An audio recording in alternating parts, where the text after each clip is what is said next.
Top 10 NFL defensive ends, 5 to 1, 2016 edition. Number 5, Cliff Avril, age 31. We're starting off this list, top 5, Seattle Seahawks defensive end. So you have Michael Bennett, which has, I feel like he gets underlooked for sure as well, but he's also starting to actually be that guy that you're like, whoa, he's beasting. He's beasting out there. But people do not give credit to Cliff Avril, though.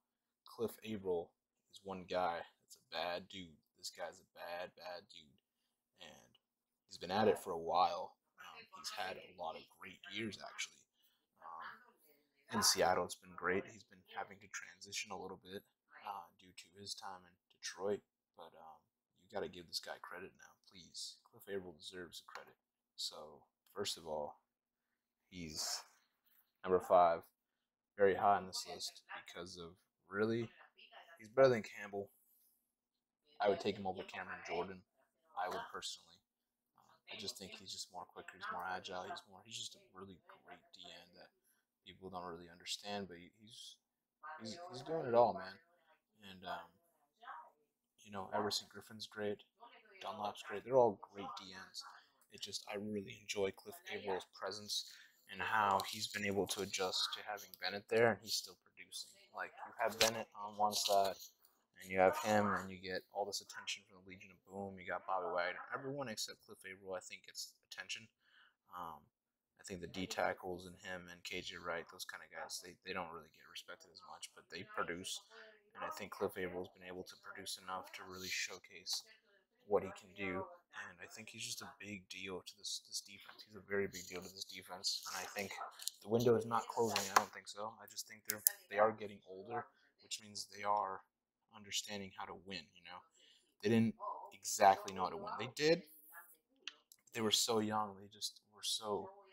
It was just they were versing a Peyton Manning and a giant just powerhouse of the Denver team that was at that age, that I completely understand Seattle's youngness and youth and just they were just ready, They were just that time. They had a great coach and everything. I think the loss helped them in New England to understand that they're not immortal, that they do need to be improving in every which way facet of the game. And I think this defense is, um, it's one of the best for sure. I would rank it as like in the top 5 for damn sure, top 5. Very great defensive team. Let's talk about Cliff Avril in particular in this defense, because this defense is going to show up a lot.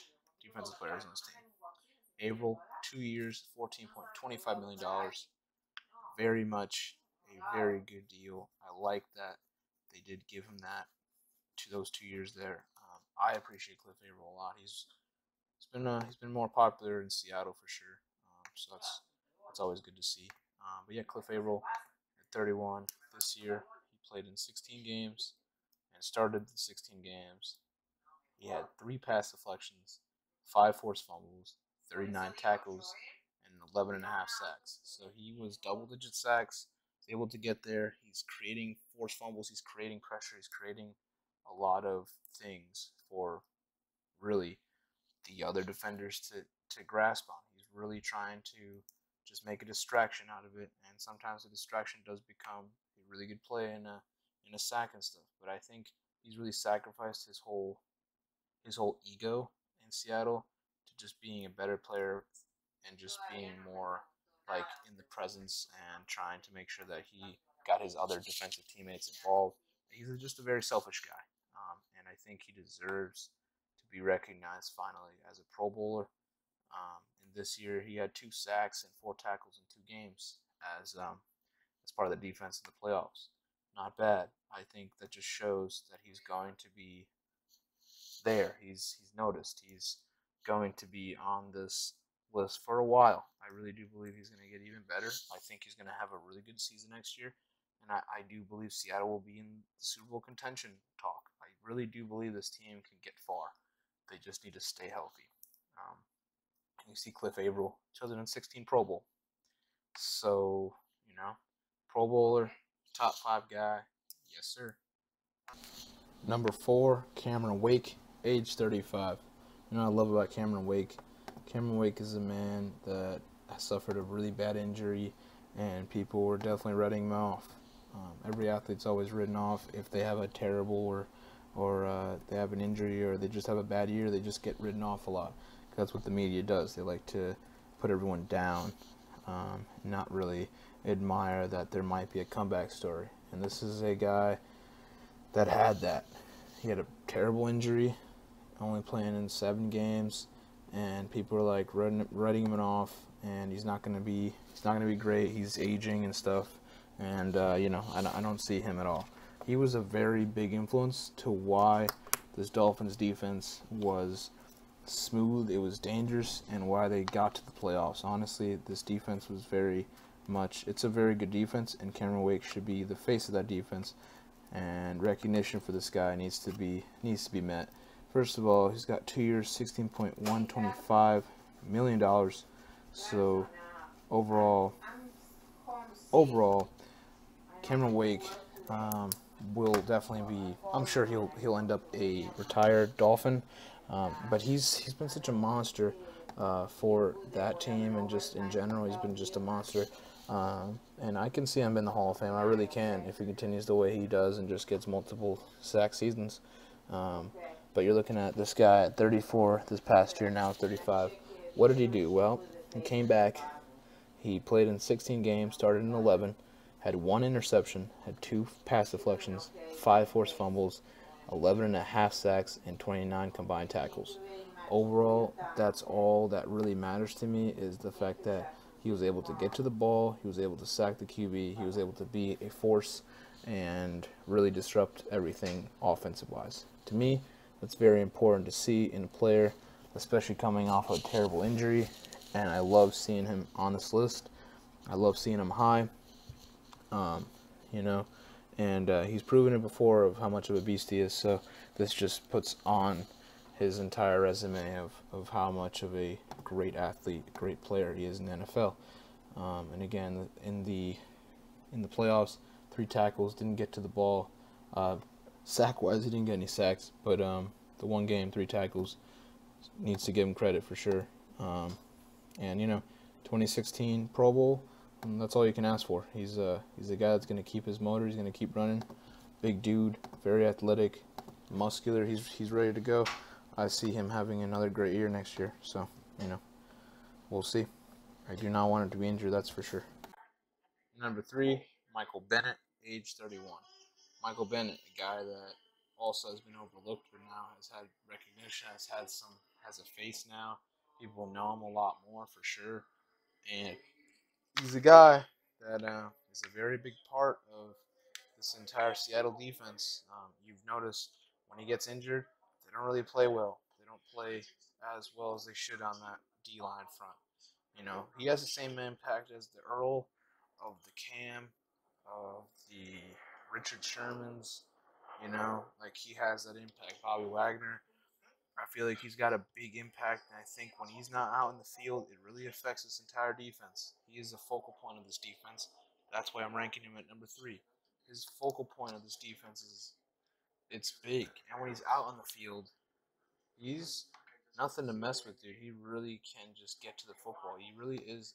He flies, dude. He is actually a pretty fast dude with a lot of strength, and he's ready to go.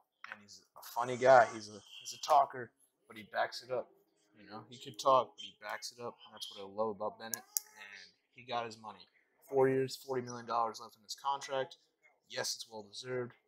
Yes, I believe if he stays healthy, this guy is a multiple time sack guy. He proved it last 2015, 10 sacks. I think he can get more. I think he can get 15 in a season. I really do. I think Michael Bennett has the potential to have that, and he's just a great defensive end that I enjoy watching. I think he's going to have a really good just next year if he's healthy. He's going to have a great year. Him and Avril, they're getting better with age, and yeah, I think they're just going to be extremely talented. And that D line's gonna be nothing to joke with, man. I think this defense is just gonna learn, and they're gonna grow. They're gonna be something. They're gonna be talented, man. They still have a definitely suitable shot for sure in the NFC. It's going to be fun to watch them for sure. But Michael Bennett, great DN. So let's just take a look at what he did this year. 11 games he played and started. He had 5 sacks and 34 tackles. Doesn't sound like much, but again, injuries kind of hurt him. Actually, it really hurt him, and his numbers dropped. But this guy's easily can get better numbers, and there's different things that really they don't account for. Michael Bennett gets to the quarterback a lot. He's good at rushing him and disrupting passes. He's able to just really disrupt the QB's kind of confidence so that he gets kind of jittery. You just got to throw it away, and that could lead to interceptions. It could lead to incompletions. So that's stuff that doesn't get counted for, but that's why he's one of the best. He's able to really, he's that much of an impact guy that you need to make sure you know where he is at all times. In the postseason, he had 5 tackles, 6 combined tackles, 2 sacks, and 2 pass deflections in 2 games. Again, shows what he's doing, right? Um, yeah, no, Pro Bowler of 2016. I believe him to being just a terrific player next year. I have no problem with Michael Bennett. I think he'll be just fine. Number 2, Khalil Mack, age 26. One of the most promising young NFL superstars in this league. He's got so much potential in this league. And as an Oakland Raider, he is by far the ultimate Oakland Raider of the defense. He is the face of this Oakland Raiders defense, and he's the most recognizable as of right now. And he's been pretty much exceptional since he got into the league. Honestly, exceptional kind of player. He deserves that credit. He really does deserve the credit of being in that discussion. He racks up tackles, man. He is a guy that you don't want to mess with. Straight out of Buffalo, the college of Buffalo there. I saw him play in a bowl game. I was like, yeah, Khalil Mack's the real deal. He comes in the NFL and he proves to me why he's the real deal. He has an okay first season, not terrible at all. But then they switch him from linebacker to DN, and everything changes. He's a monster, man. He is a monster, and right now they got him at a 2-year, $9.34 million. You best believe that's going to change into 60, 70 million. Mac needs to get paid a lot more than that. He's more valuable. He's a lot better. He's really young, and he's hungry. He's hungry for winning. He's hungry for more sacks. He's ready to just be more acknowledged into a more developed player. He's a fantastic player in this league and a force to be reckoned with. 73 tackles he racked up this year, 11 sacks. He also had 3 fumble recoveries, 5 forced fumbles, 3 pass deflections, 1 interception for 1 touchdown, and started and played all 16 games. Please tell me that's not disruptive enough. He does it all. He's an all-around defensive end, and in the playoffs he had 8 tackles in that one game, and defensive player of the year this year, Pro Bowl, first team All-Pro. He made a lot. He did a lot of things right this year, and like 18 sacks. So he got it done, and it just shows that he's made it. He's already made it, but he's going to pass J.J. Watt at any time. Very, very soon, you will see Khalil Mack pass J.J. Watt as the best defensive end in the league as J.J. Watt starts to age more. Khalil Mack is the face of the defensive end position. So, deserving of being number 2, but will be number 1 very, very soon. Number 1, J.J. Watt. J.J. Watt is one hell of a football player. He's a legendary, just Hall of Famer for sure. Honestly, I really enjoy him. His entire kind of finesse, his entire body of work, everything he's done is fantastic. Unfortunately, his injury caused him to be a letdown, so that's not fair to him to ever put him down below number 1 because he is the best D end right now in the game. Regardless of Khalil Mack's rise and everyone's rise, he's still J.J. Watt. He is the face of that position right now. When he's healthy, he is a force to be reckoned with. So it's really not fair to put him underneath because he has J.J. Watt. He's done amazing things. And he's got a 5-year, $83.34 million contract to prove it to you. If you don't think he's good enough, that says it right there. That contract says how valuable he is. And he's a very valuable asset. Clowney stepped up, and the defense stepped up, and the offense was good enough for them to get to the postseason with J.J. Watt healthy and ready to go. I feel like this is a team that can go even farther than the divisional round. I really do. With Deshaun Watson being drafted now and Brock Osweiler being shipped off, I feel like this is a very good Texan team. I think they can easily get to a big stage in this playoff kind of pedestal, and they could definitely get 11 or 12 wins. I haven't really seen all the schedules, so I can't really depict how many wins they will have. But just know that he's a fantastic player, and they have a fantastic team. So let's first take a look at what happened this year. He played only 3 games, started only 3 games. In those 3 games, he had a fumble recovery, 1.5 sacks, and 8 combined tackles. So that's unfortunate. Didn't get to the playoffs, didn't play for them in the playoffs. But you see what he's been able to do.